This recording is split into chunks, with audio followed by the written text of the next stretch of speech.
bem-vindos. Vocês já pararam para pensar o que acontece em nosso corpo quando levamos uma topada, pegamos uma infecção ou até mesmo quando realizamos um simples corte? A resposta está em um processo vital, a cascata inflamatória. A resposta inflamatória ela é a primeira linha de defesa do nosso organismo contra agentes químicos, físicos e biológicos. O objetivo ele é duplo. Primeiro, neutralizar os agentes causadores e segundo, iniciar a recuperação tecidual. Esse é um evento que engloba a parte visceral e imunológica do sistema. Pessoal, estamos aqui com o professor Ricardo, ele também é professor aqui do Centro Universitário de São Lourenço e ele vai participar aqui com a gente com uma entrevista dessa parte química, porque ele é farmacêutico muito renomado e ele tem bastante conhecimento dessa área, não é mesmo, professor? O senhor vai dar uma ajudinha aí pra gente. Com certeza. Olá a todos, é um maior prazer estar aqui falando com vocês e passando um pouquinho daquilo que eu tenho de conhecimento para essa geração fera que vem aí tomar conta da saúde da população. Vamos lá. Para começar então, professor, nossa entrevista, eu queria perguntar para o senhor, no geral, o que é a cascata inflamatória e por que ela é tão importante para o nosso organismo? Bom, a inflamação é uma situação fisiológica que o nosso organismo utiliza frente a um agente agressor. A inflamação sempre vai ter como fundamento principal preparar o organismo para uma reparação de um tecido agredido.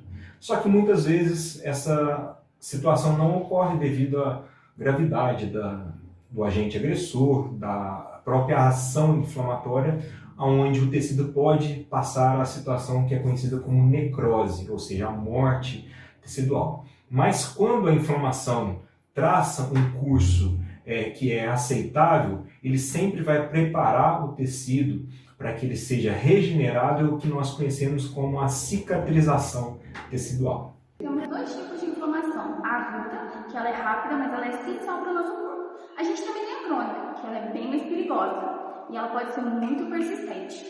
E se isso acontecer, já é. Mas vocês sabem como isso acontece? A inflamação tem 5 sinais clássicos, que é a dor, o calor, o rubor, que vai ser a vermelhidão, o edema, que vai ser um inchaço na pele, e isso pode levar à perda da função. E entrando também nessa parte da inflamação, né, a questão do edema, onde acontece mesmo a inflamação, o senhor pode explicar um pouquinho sobre a diferença da inflamação aguda e da inflamação crônica? Sim, claro. Então, a inflamação aguda, nós pressupomos que nós temos um tecido plenamente saudável. E a partir do momento que um agente agressor lesa a membrana das células desse tecido, nós temos o disparar da cascata inflamatória. Sem uma doença previamente, um tecido saudável, então acaba se tornando uma inflamação aguda, que a depender do grau dessa agressão, vários mediadores vão ser liberados. E esses mediadores são as chamadas citocinas, que vão fazer com que ocorra o edema, ou seja, o líquido sai do vaso e passa para o tecido, então o tecido fica edemaciado, fica inchado, aumento da temperatura do tecido, então nós temos a febre local, que dependendo da gravidade pode se tornar uma febre sistêmica, tá? E também nós temos a chamada daquelas células de defesa, né, para ir lá investigar e tentar neutralizar, isso de forma aguda. Tá? Então, uma resposta aguda é uma resposta um pouco mais forte, uma resposta que tem esse propósito, para tentar identificar e eliminar o processo inflamatório. Já uma inflamação crônica é uma inflamação latente. Muitas vezes ela é subclínica e assintomática. Ela está presente em níveis basais e muitas vezes ela passa despercebida. Mas é nesses casos que a doença se instala e acaba se agravando com o passar do tempo. Então os mediadores vão estar em níveis mais baixos, mas a inflamação vai estar presente, às vezes imperceptível. Tudo começa no local da lesão. As células danificadas são as primeiras a agir, liberando as citocinas. Em seguida, vem a fase vascular, liberando substâncias potentes como a histamina e as prostaglandinas. Essas substâncias causam dois efeitos. A vasodilatação, que aumenta o fluxo de sangue e traz o calor e o rubor, e a permeabilidade vascular, que faz com que o plasma e as células de defesa vazem para o tecido, causando edema e a dor. Quais são as células principais ali na ação da cascata inflamatória? Um pouquinho da função delas, como que funciona? Sim, claro. Então, a cascata inflamatória ela sempre vai ser disparada quando um tecido sofrer uma lesão. E a partir do momento que esse tecido é lesionado, os mediadores inflamatórios são colocados em circulação e as primeiras células, vamos dizer assim, os primeiros soldados a entrar, a sair do sangue para migrar para aquele tecido que sofreu uma determinada agressão, são os chamados neutrófilos, né, que são células de defesa primária, e logo em seguida também os monócitos. Tá? Só que os monócitos, quando eles saem do sangue, eles passam por um processo de transformação que eles modificam a sua estrutura e passam a ser chamados de macrófagos, que são as principais células relacionadas ao processo inflamatório e ao reconhecimento do agente agressor ali, que vai acionar outras células. Aí é um processo um pouquinho mais complicado, mas basicamente os soldados que vão entrar nessa ação, em primeiro momento, são os macrófagos e os neutrófilos. Dessa parte do reconhecimento lesivo, será que o senhor pode dar uma geralzinha, mais Claro. ou menos, como que funciona esse reconhecimento do Sim. agente? Vamos lá então. Então, quando os macrófagos eles fazem a chamada diapedese, ou seja, eles saem do sangue como monócitos e chegam no tecido lesado, se transformando em macrófagos. Os macrófagos são aquelas células que parecem amebas, que têm aqueles pseudópodes que vão englobar aquelas partículas, que são, na verdade, os agentes agressores.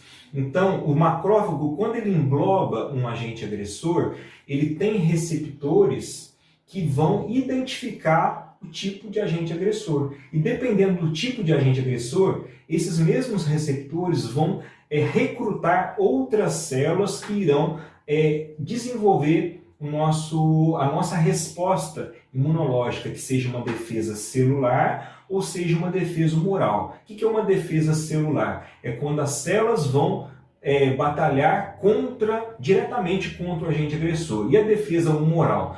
Quando determinadas células, ou seja, linfócitos, começam a produzir anticorpos, tá? Que são substâncias que vão, antígenos que vão, anticorpos, na verdade, que vão se ligar ao agente agressor para neutralizar e o organismo dessa forma se tornar imunizado. E eu queria perguntar para o senhor também para o pessoal que está assistindo, quando a inflamação ela está nesse período agudo, ela é mais forte, ela é mais intensa, ela pode fugir um pouquinho do controle, o que a gente pode fazer? Quais são os cuidados necessários? Muito pertinente a sua pergunta, porque existem doenças com um potencial inflamatório diferenciado. Alguns anos atrás nós passamos pela epidemia do Covid, tá? Vou colocar o Covid como um exemplo. O Covid, ele é a princípio uma doença viral, de vias respiratórias, mas ela passa por uma fase chamada fase hiperinflamatória. E é justamente uma inflamação aguda, bem exacerbada, que faz com que tantos mediadores químicos dessa inflamação sejam liberados que o organismo entra numa espécie de falência múltipla de órgãos. É o que ocorria, onde ocorria quadros de formação de trombos. O que seriam isso? As plaquetas, mediante o estímulo inflamatório, começavam a se aglutinar e entupir os pequenos vasos nas células, nos tecidos, causando pequenas áreas de isquemia. Ou seja, essas áreas não recebiam oxigenação adequada e o tecido acaba morrendo, certo? Outra coisa também que ocorre quando essas inflamações saem do controle é a presença de mediadores químicos que fazem a vasodilatação. Quando os vasos se dilatam muito, então existe uma dificuldade do sangue se perfundir por esses vasos. Então, acaba que a oxigenação, a distribuição de nutrientes não é adequada e o tecido vem gradativamente a sofrer até ele entrar no processo de necrose, que é justamente aquilo que a inflamação foge ao controle, levando à morte do tecido. Nossa. Agradecer primeiramente ao professor Ricardo que se disponibilizou aqui para essa entrevista, né, para compartilhar um pouquinho de muito conhecimento que ele tem, o que é extremamente importante para a gente saber e entender como funciona a cascata inflamatória, não é mesmo, professor? É isso aí. A inflamação, nós temos que ter a ciência que ela não é um processo estritamente patológico. Ela tem o intuito de preparar o organismo para ele se recuperar. E é importante todos os cursos da área de saúde saber detalhes sobre inflamação, porque é uma matéria que tem interdisciplinaridade. O médico trata através do diagnóstico e do tratamento farmacológico, o fisioterapeuta vai manejar o paciente para que ele possa ter uma recuperação adequada daquela articulação, daquele músculo que se encontra inflamado. O farmacêutico vai orientar, o biomédico vai fazer exames para identificar a inflamação. Então existe essa necessidade de interdisciplinaridade. Para isso temos que conhecer a fundo a inflamação como um todo, assim como os seus processos que envolvem. Eu agradeço o convite, tá? E me coloco sempre à disposição dos alunos e da faculdade sempre que precisarem. Muito obrigada, viu, professor? Foi um prazer imenso receber o senhor aqui com a gente para poder fazer essa entrevista. Prazer foi todo meu, estamos às ordens. Um abraço. Muito obrigada. Boa noite, pessoal. Estamos aqui hoje com o professor Jefferson, amado por muito, querido por todos. E a gente vai falar um pouco sobre a cascata inflamatória. Então, Jefferson, você que tem uma carreira longa, na questão da avaliação, como que a gente pode fazer para identificar se a inflamação é crônica ou aguda? Ele tem que seguir aquele parâmetro clínico clássico, né? São os 5 sinais clássicos da inflamação: dor, calor, rubor, edema e irritação funcional, né? E isso numa inflamação aguda. E na inflamação crônica, é ver se esses sintomas, principalmente o calor, ele não é tão acentuado, mas você tem um edema acentuado que é mais frio e tem aquela presença do sinal de cacito, né, que é você comprimir e aqui fica aquela depressão, como se fosse uma tecla de piano ali afundando na região da pele. Então, basicamente é isso, isso não mudou.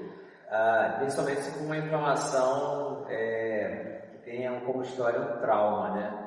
O mais difícil é quando você tem uma inflamação que a questão é crônica, chamada dor crônica, e jamais no complexo do corpo, porque a dor crônica ela envolve não uma dor periférica nociplática, ela envolve uma dor mais do sistema nervoso central, que é a chamada dor nociplástica.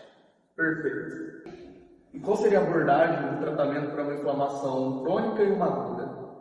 Na inflamação aguda, a gente lança mão dos nossos recursos eletrotermofototerápicos, principalmente porque você tem uma resposta fisiológica muito intensa, né? Por exemplo, 72 horas de inflamação, a gente tem ali uma liberação de muitas citocinas pró-inflamatórias e poucas citocinas anti-inflamatórias. Então, a gente tem que usar os recursos eletroterapia, principalmente os recursos mais assertivos para isso são os recursos como laser terapia, ultrassom pulsado, né, de baixa intensidade, e esses dois são os dois principais recursos para as questões agudas, né, do ponto de vista fototerápico e termoterápico. E do ponto de vista também da crioterapia, ela é ainda muito utilizada para diminuir principalmente a hipóxia secundária, que é uma hipóxia consequente a um excesso de edema, aquele excesso de líquido que é extravasado ali no intestino durante a inflamação aguda. Na inflamação crônica, a gente tem que pensar que a dor ela é mais cortical, ela não é uma dor nociplástica ali, aquela dor que vem ali da sensibilização de nossos receptores. Então a abordagem é mais regular ou tirar, por exemplo, desconfigurar a chamada kinesiofobia ou cinesiofobia, né, que é a limitação do movimento pelo medo que tem a doer. Então a dor crônica tem uma abordagem mais do sistema nervoso central e controle dessa memória de dor, e a dor aguda mais com recursos da parte de fototerapia e termoterapia, né, que é o ultrassom pulsado e a crioterapia.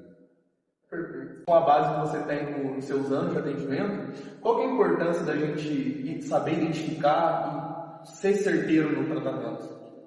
Isso é bem interessante, que a gente fala de dor, mas a gente tem que perceber qual é o tecido que está sofrendo, né? Então você pode ter uma dor que vem de origem do tecido ósseo, você pode ter uma dor que tem origem no tecido discal, você pode ter uma dor que tem origem no tecido tendinoso, ligamentar, você pode ter uma dor que tem origem no tecido muscular. Então você sabia até a dor também no tecido facial parietal da víscera, que é aquele chamado viscerótomo. Então se a gente descobre qual é o tecido que está sofrendo, que está representando essa comunicação dolorosa para o nosso cérebro, pelo menos 50% de chance de resolver já está, digamos assim, você já avançou. Agora, se você trata a dor, todos esses tecidos de uma forma só, é o contrário, a chance de você acertar diminui muito. Essa foi uma pequena explicação do nosso professor Jefferson, que também é fisioterapeuta, sobre a cascata inflamatória. E obrigado pela atenção, boa noite, e é isso. Namastê. Namastê.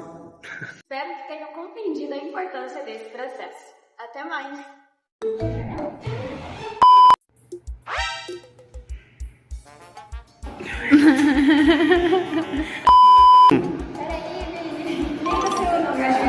Quando levamos uma topada, professor aqui da nossa faculdade, né? É a universidade, é centro universitário.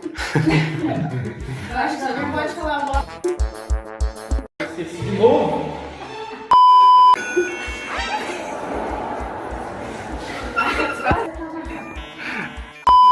Curte nosso canal, segue o vídeo.